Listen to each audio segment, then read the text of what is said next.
Đây nhá, hai anh em ra bắt ong. Tôi mua mũ nè, nó ưa lành tôi mua mũ, mũ nhau nó nè, ta tập bảo gì?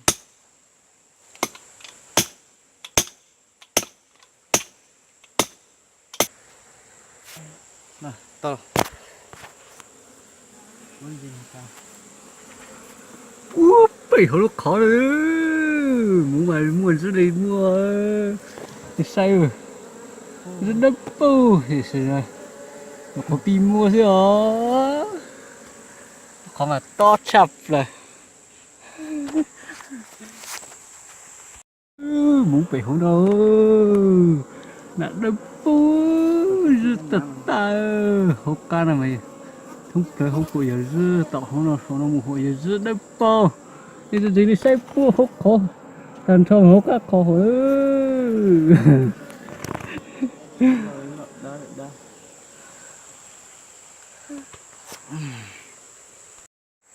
phải đi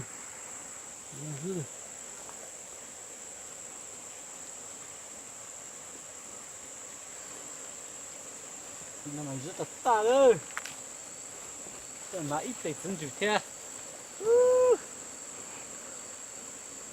mà là đây thật chân chịu thế đấy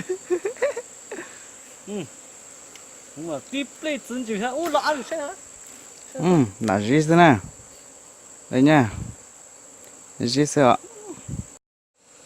gì muốn à cái tim không à tôi đã biết nói gì muốn à đồ thật tà đấy nè mật ong nha cho con nào nó chỉ tao chế này con nó cùi ở gì thế hả chỉ cho gì thế hả tan đây số nó chỉ cho nè mua mũ mà riêng tao tập tà đâu không nói tuần này